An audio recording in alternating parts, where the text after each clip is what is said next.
So the Osisko Gold Royalties story, as a lot of you know, has taken quite a wild ride in the last 44 months. We started this company with the sale of Canadian Malartic in June 2014. Canadian Malartic is now Canada's largest gold producer at 650,000 ounces a year and the 12th largest gold producing mine in the world. So from where we sit as miners, we kind of did our job. But what we brought to the Osisko Royalties shareholders is we took a 5% top line royalty on that mine with us, is what our shareholders in Osisko Royalties benefit from as our cornerstone asset. And it is my belief that this is currently the best and most valuable royalty in the precious metal space worldwide.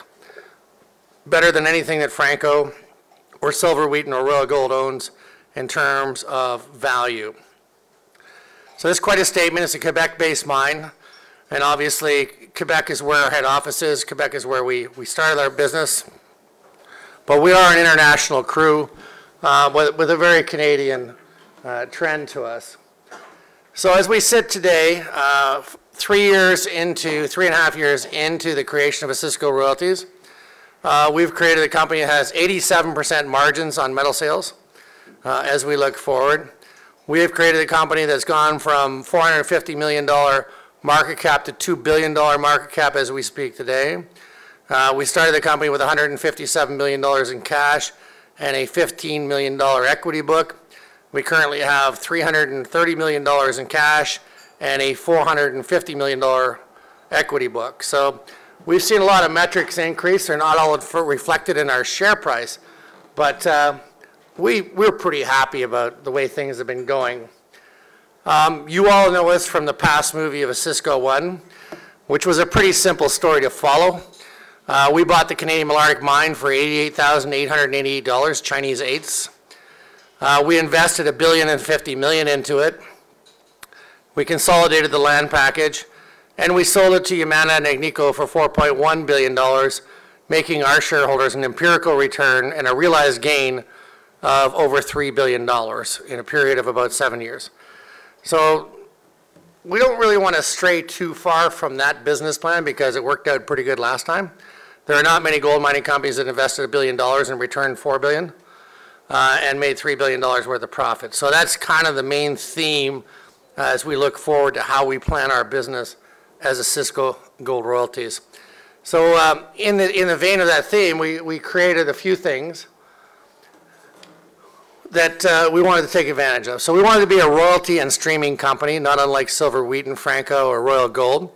We are currently the world's fourth largest royalty and precious metal company in streaming and in royalties at about a 2 billion Canadian market cap, about $1.5 billion US, with over 130 assets, starting from 5 in 2014.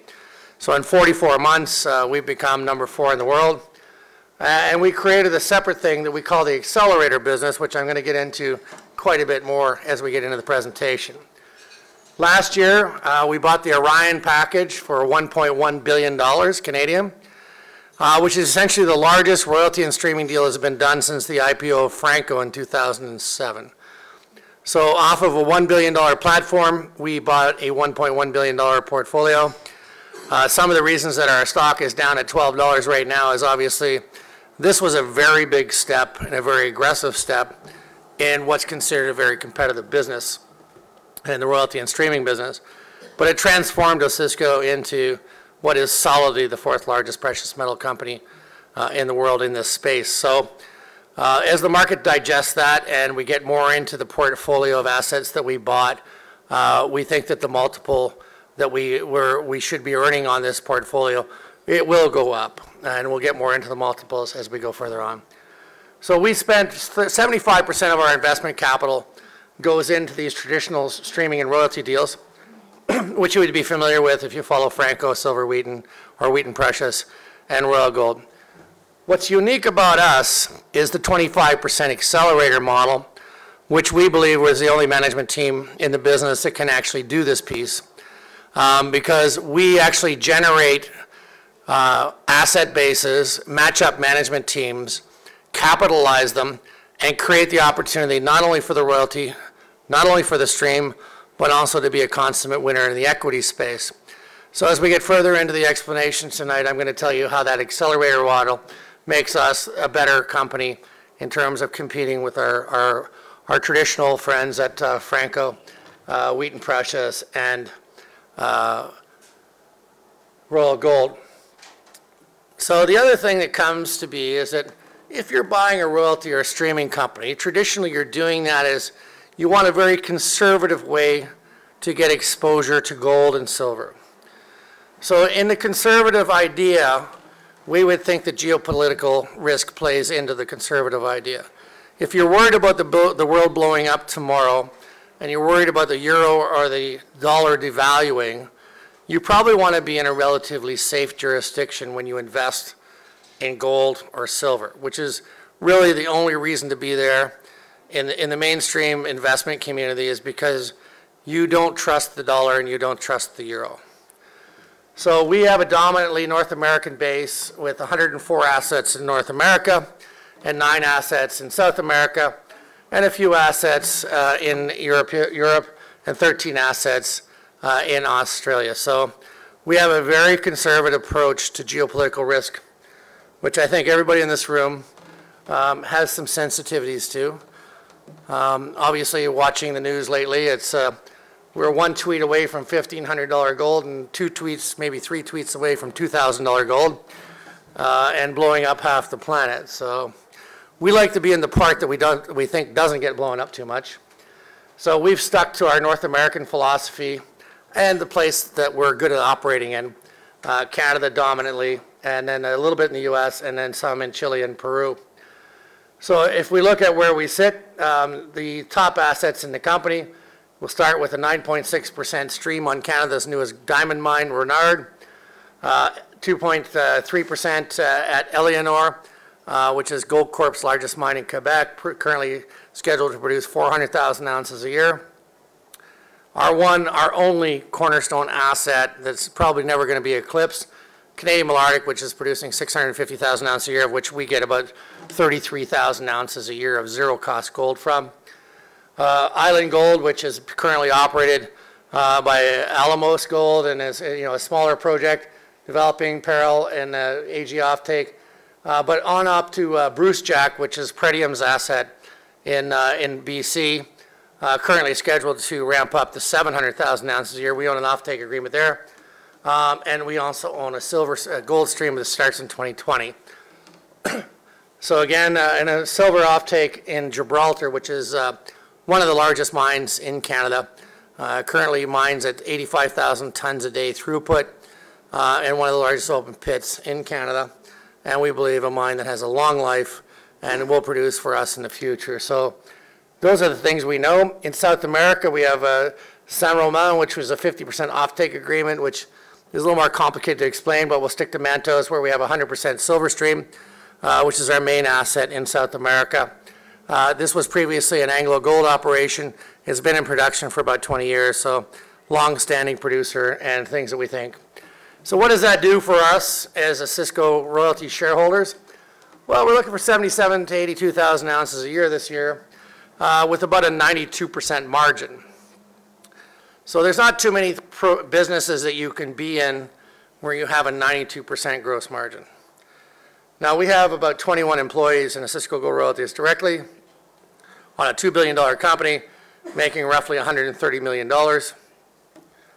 So on a per employee basis, Osisko Gold Royalties has high math. I'm not going to execute numbers today for you, but you can go back home and use your iPhone calculator and figure that out. But we're doing okay here. We're making money every day that we go to the office, every day that we don't go to the office.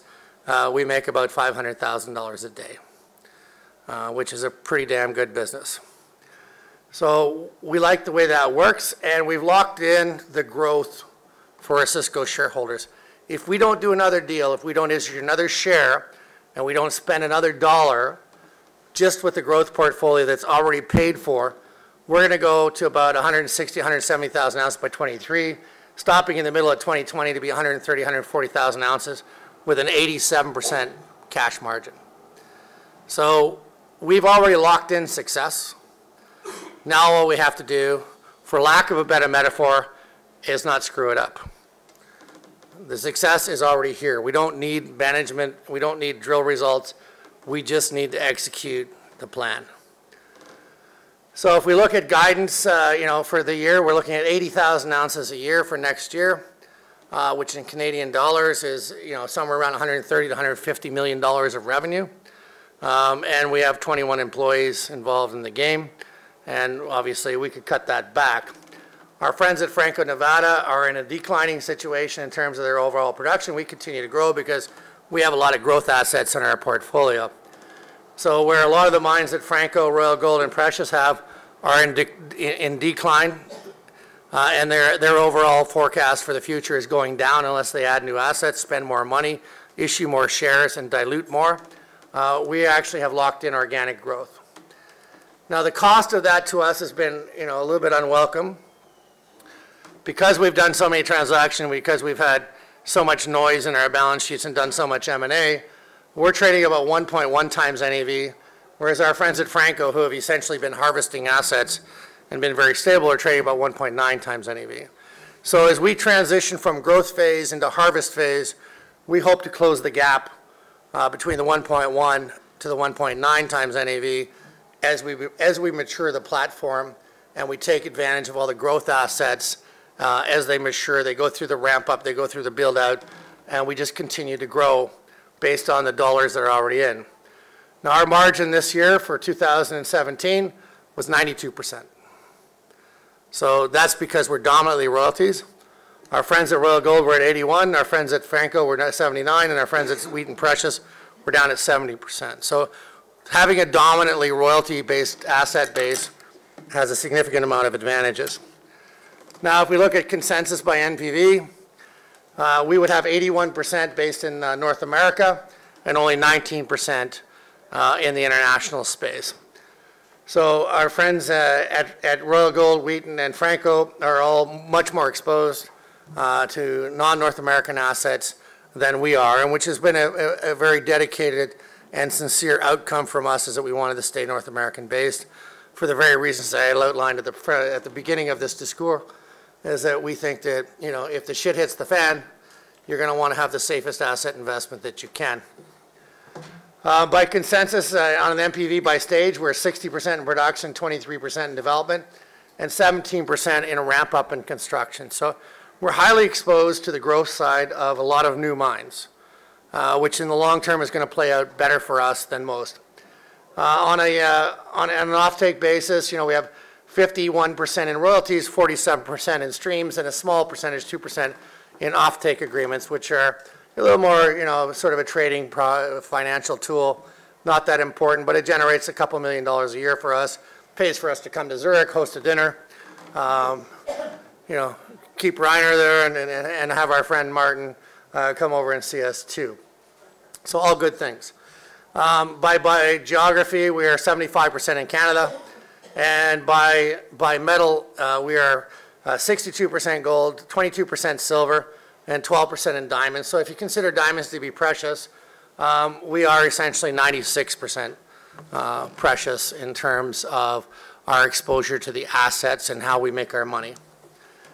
If we look at the assets that are producing, Canadian Malartic obviously leading the way, cornerstone asset, producing about 33,000 ounces a year at zero cost. So that would translate into almost $60 million Canadian in zero cost gold that, even if I didn't go to the office, I'm sure that my assistant could cash the check and we would get paid.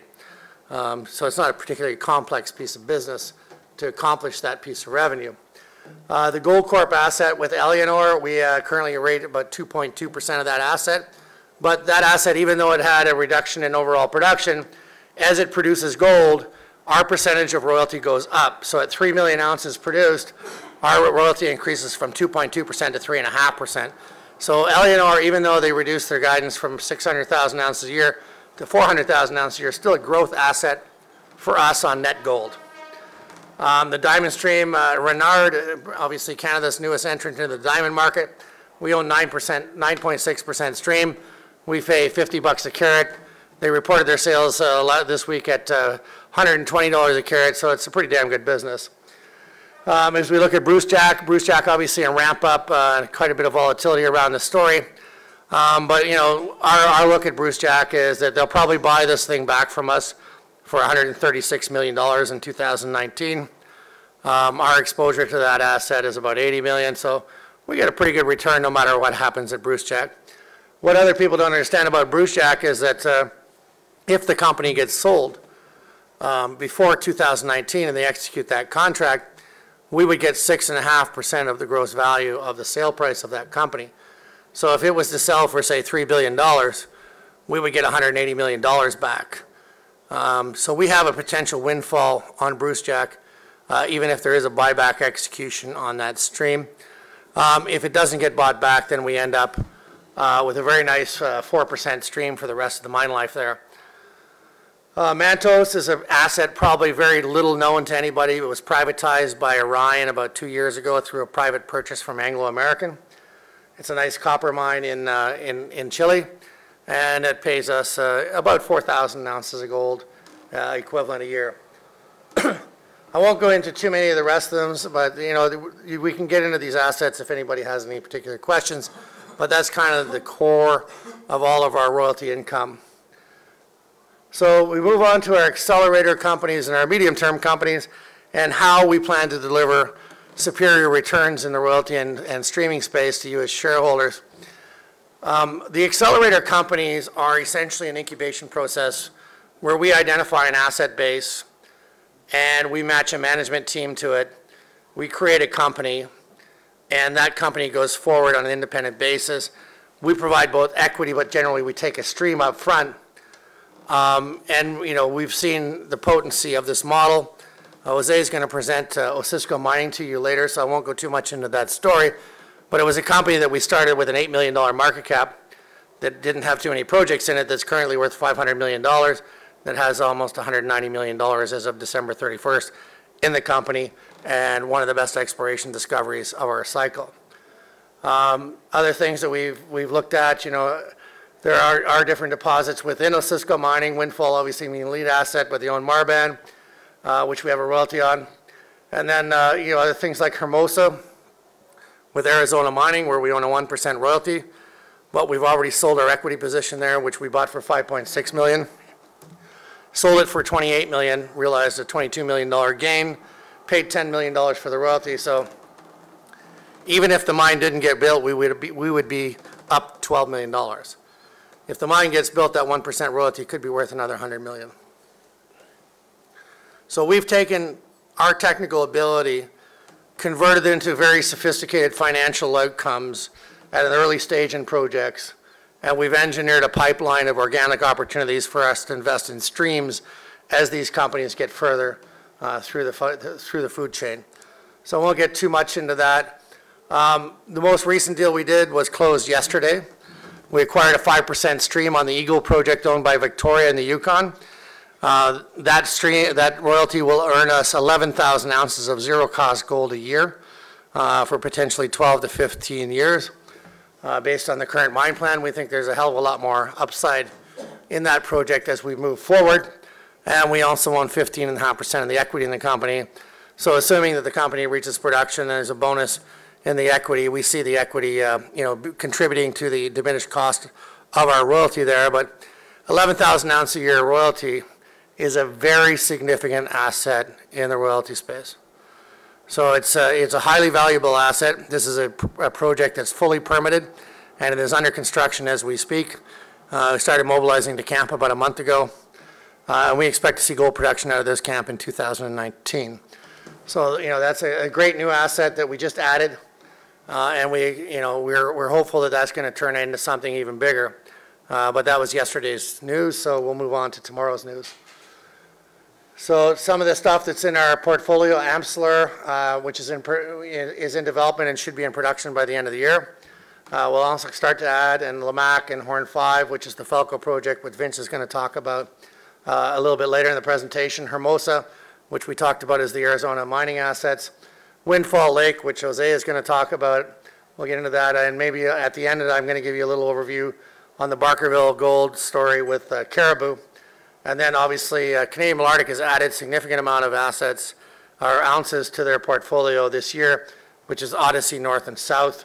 And then Back 40 is a Aquila project in Michigan. So we've been exposed to an awful lot of good assets in a very short time, and we've built a strong growth economy for our asset base here. The other thing that we benefit from as the Osisko Group is we're one of the biggest and most knowledgeable groups in exploration and development. We have over 3,500 due diligence files collectively among the senior management team, and we have almost 1,000 years experience in exploration and development. And our group collectively has found over 80 million ounces of gold in the world, probably one of the largest and most successful exploration groups that's ever walked the planet. So we continue to deliver on that model to the benefit of Osisko Royalties shareholders, a lot through these incubator and accelerator companies. Last year we had, since 2016, we've had 1.7 million meters drilled on lands on which we own royalties. And if we look at last year, we had 41 drills turning across the platform, which was somewhere between 60 and 70% of all the exploration drills that were working in the country of Canada.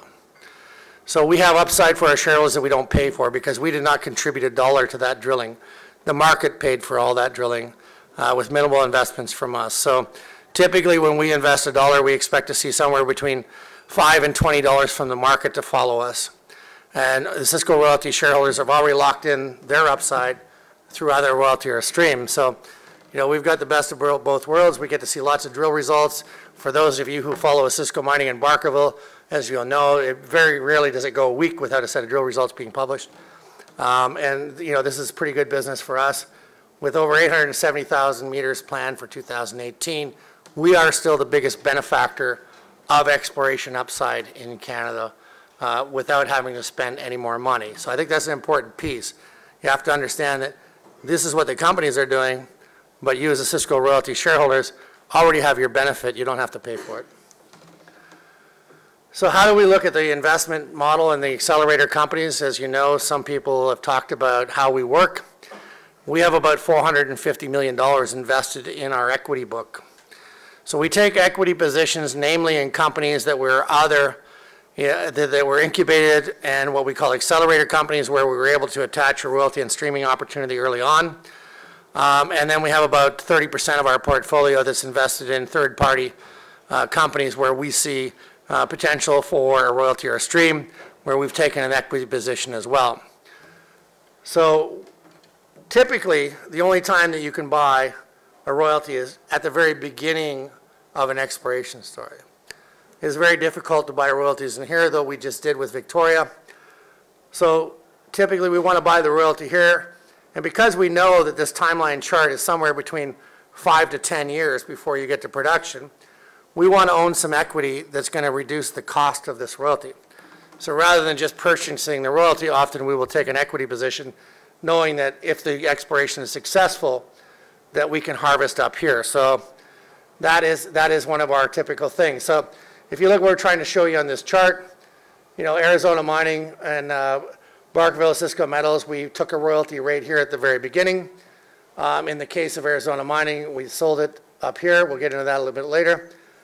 In the case of Falco and Delridian, we felt that these companies were already through a lot of the cycle, which is the resource development, PEA studies headed into feasibility study, and now they're really into permitting and project finance, which is the other place that we invest in, sort of in the last money in strategy. So this is where we get like the super juice. And this is where we get the more traditional streaming investment. So in this case, we showed you the case study for Arizona Mining, as I talked about earlier. We bought $5.6 million worth of equities here. We paid $10 million for a 1% royalty. We sold it out here. We got $28 million, realizing a $22 million profit, minus the $10 million we paid for the royalty. Now the company is essentially at stage 5. We reinvested that profit of $12 million over and above the royalty to get a 10% stake in Delridian, which is moving, essentially through the permitting phase and into the other cycle. So it's a bit complex to understand, but this is the way we try to roll: harvest, invest, and then back out the other side with the royalty and stream, which is perpetual. So we don't sell those assets. Once the mine's gone into production, we are essentially in perpetual harvest mode. So that's what we've been able to achieve in the first 44 months of Osisko Gold Royalties. The equity portfolio has been quite successful. If you look at the overall value creation since we started this company in 2003, we also bought Virginia, which had created $500 million by selling to Goldcorp. And then we bought Virginia as a company for another $500 million. So Virginia delivered $1 billion of returns to shareholders. We sold Canadian Malartic for $4.1 billion. We created Barkerville, Osisko Mining, and Falco. And then, those companies are now worth collectively over $1 billion. So we've created about $8 billion of value for shareholders since we started this process in 2003. And I can assure you that the best is yet to come. We learned a lot in here. And now we're taking those lessons learned and we're applying it to the rest of the business plan. So in summary, to simplify this story so you don't have to get brain damage on it, 130 royalties, 5 cornerstone assets, 16 in cash flow, paying a 1.6% dividend. $334 million in cash, $439 million in investments, and an undrawn debt facility for another $322 million. We have over $1 billion of firepower left on our balance sheet if we find the right investment. So we make money every day in the mining business as a gold company. We have never had a day since we started Canadian Malartic in 2011 when we were not cash flow positive. So we're 9 years in, we're coming up in year 9 of being cash flow positive, both in the old company and the new company. And that's the way we roll. And hopefully I'll let the rest of the guys walk you through some of the accelerator companies. But this is the mothership, this is the major plan. And everything that we do in the accelerator companies is of benefit to the shareholders of OR. So if you don't want to spend your time looking at individual stocks and you want some assurity of a dividend stock, this is a really good play for you. But if you want to go a la carte, you can look at the companies that we sponsor, not only financially, but also technically, and also as we provide market acknowledgement and market endorsement to those companies, try and reduce cost of capital to those projects. So we're kind of, if you will, the Apple computer. We make the hardware, we make the software, we take care of it, and we maintain it. So that's our group. We're kind of a closed cell, and our whole business model is to deliver a premium product to you as shareholders that you don't have to take as much risk as you normally would, where we're going to manage a lot of the risk for you, and we're going to be a catalyst investor to try and reduce the cost of capital. And during a rainy day, we'll try and keep our accelerator companies from having to do downtick market deals. And we'll always do fair deals because we want shareholders on a long-term basis in all of our companies. So we're here to be an investor with you and beside you. And we want to make sure that our companies, the companies that we are involved in, the companies that we sponsor, are the most successful in the gold space. And on that note, I'll open it up to any questions you might have. But it's been a pretty wild 44 months that we've had so far. And we think that our model is just the beginning of starting to get recognition, and we'll see how we go here.